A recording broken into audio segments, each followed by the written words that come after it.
Hello guys, welcome to another tutorial. In this tutorial, I'm going to talk about hatching in AutoCAD. Now in AutoCAD, hatch command is used to fill an enclosed area using a specified hatch pattern or fill. Now here you can see a couple of drawings that I'm actually using to demonstrate this to you guys. We have a rectangle right over here and we have another drawing right over here as well. Now to access the hatch command, you can go to Home tab and you can go ahead and click on this button. And that will open up this hatch creation contextual tab.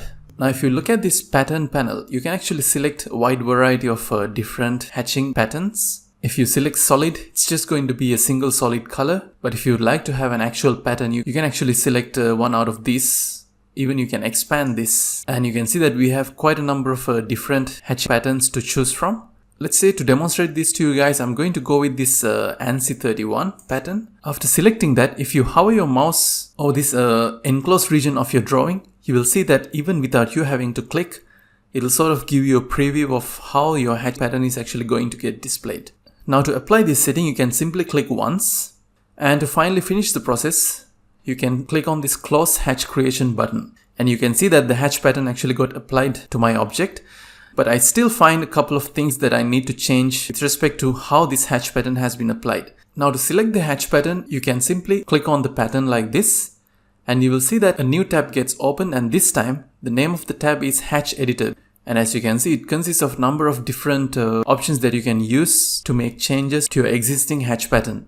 Now for example, if I happen to zoom in, you can see that I can start seeing the different lines. But at this kind of a scaling level, you can see that I can hardly notice the individual lines of my hatch pattern. Now to adjust that, you can simply go over here and change the hatch pattern scale. Now for example, you can see that by default, I'm having 10. And if I happen to increase this, you can see that the distance between each individual line actually changes. You can change the scaling factor until you find the pattern to be according to your preference. I think I'm going to set it to be about 50. And over here you can change the angle of your hatch pattern as well. Now for example, if I happen to enter 90 over here, you can see that the pattern actually changed by 90 degrees. You can even get a slider which you can simply drag to the left or the right side in order to increase the angle. For example, let's say if I were to drag this and increase the angle, you can see that the orientation of the lines are also actually changing accordingly. So you can just either change the pattern according to your preference in this manner, or you can simply go ahead and put the number by yourself. So I'm going to set this back to be 0. And right over here, you can see an option to increase the transparency of your hatch.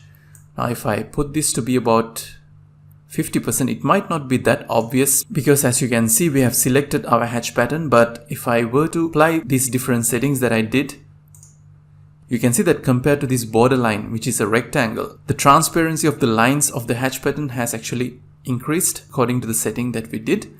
So I'm going to select this back again, and that will open up this Hatch Editor tab. And now we'll see how we can change the color of this hatch pattern. Now by default, you can see that the color has been set by the layer, and the color which has been assigned for the layer is white. So that's why you can see this in white color.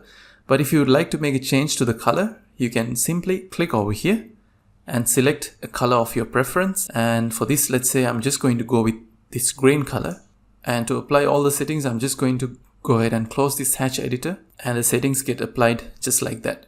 Now at the beginning of this tutorial, I think you guys can recall that I told that this hatch command is used to fill an enclosed area. So using this drawing over here, let's see how this hatch command can automatically detect the enclosed areas.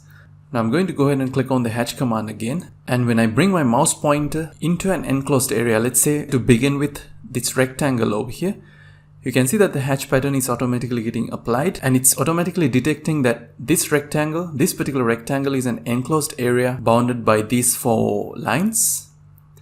And if I happen to move to this small strip, you can see that it's actually detecting that to be an enclosed area as well. And similarly, if I move my pointer to this area right over here, you can see that now it's identifying this area to be an enclosed area. And the same goes for this and this area as well. So that's quite convenient, isn't it? Because AutoCAD is smart enough to detect what the enclosed areas are, and it applies the hatch pattern accordingly. Now for example, I can add this ANSI 31 pattern to this part over here. Maybe I can increase the scaling factor just a bit, and after that I can close the hatch creation. And I'm going to take the tool again and now I'm going to select a different hatch pattern. I'm going to select this hatch pattern, and after that I'm going to move my mouse pointer over here, and you can see that that particular pattern gets applied as well. And for that I'm going to use this yellow color. And if you would like to add a background, you can do that as well, simply by clicking on this background color option. And you can, let's say, go ahead with a color like this according to your preference. But for me, I think I prefer to leave it without specifying a color. So I'm going to select back none. Alright, so let's see a couple more settings that we need to be aware of when working with this hatch command. Now assume that we have these three different objects. We have a circle right over here, and next to that we have a rectangle, and over here we have a triangle.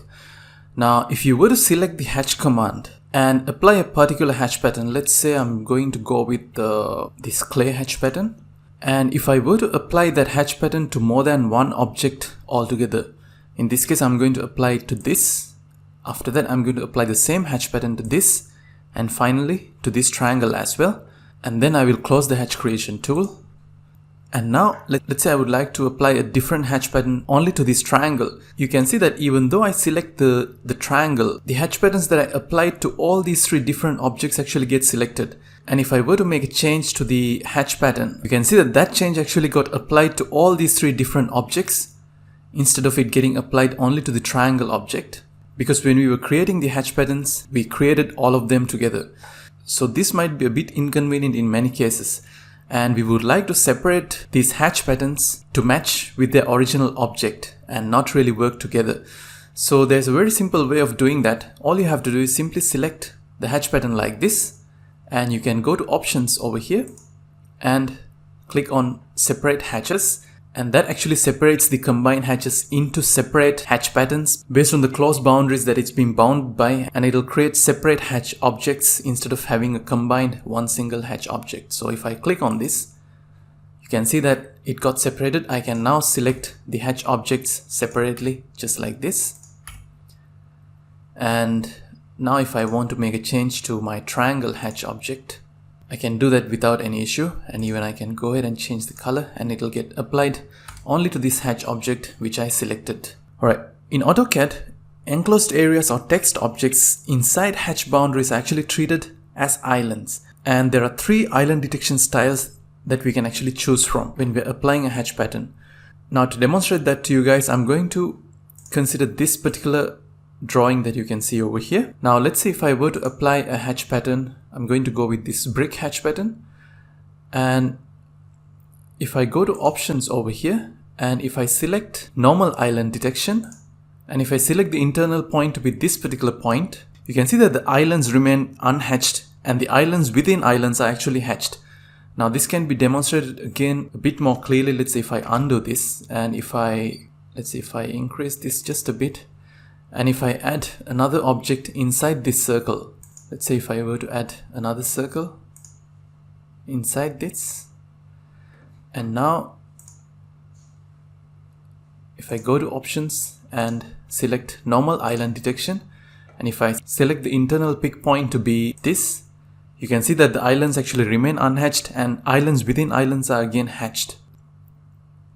But if I were to pick outer island detection, you can see that it gets applied only to this outer area. But if you would like to apply the hatch pattern regardless of all the islands that are actually existing within an enclosed area, what you can do is you can select ignore island detection, and if you specify your internal pick point to be over here, you can see that the hatch pattern got applied to the entire object and it completely ignored the presence of the islands. So it just assumed this entire region to be an enclosed area bounded by this outer polygon that you can see over here. So that's a bit about these hatch islands that might be quite useful for you guys when you are working with these hatch patterns. And before you apply these settings, if you would like to make a change, you can always go back over here and change your setting accordingly, and you can just go ahead and close the hatch creation tool. Now let's talk about what happens if you were to make changes to an object which is already paired with a specific hatch pattern. Let's say if I were to make a change to this triangle object, I'll pick this point, and let's say I'm going to increase the size of this or the height of this triangle like this. And you can see that quite conveniently the hatch pattern also got adjusted accordingly. And that's only because we have selected this associative boundaries option over here. Now in case if I happen to not select this, and now if I make any changes to my original object, you can see that the hatch pattern did not really change in order to tally with the new boundary of the object, because we did not activate this associative boundaries option, which actually controls whether the hatch will automatically update when you do modifications to its boundary or not. Alright, before we wrap up this tutorial, I would like to finally talk about setting the origin of the hatch objects. Now, for example, if I select this one, you can see that if I consider this particular point to be my origin of this rectangle object, I would like the hatch pattern to fit accordingly, tallying the point of origin when we're talking about this particular object. And for that, you don't really need to make any changes to your hatch object manually. All you have to do is select your hatch object and click on this set origin button, and after that we can set the origin point to be this lower left corner of my rectangle object, so that we can get rid of that slight shift that we had in this hatch pattern previously by specifying this origin point. Alright guys, that's about it for this tutorial on hatch patterns. If you do have any questions, just add them down below and I'll get back to you as soon as possible. So thanks a lot for watching guys. I'll see you again with another tutorial.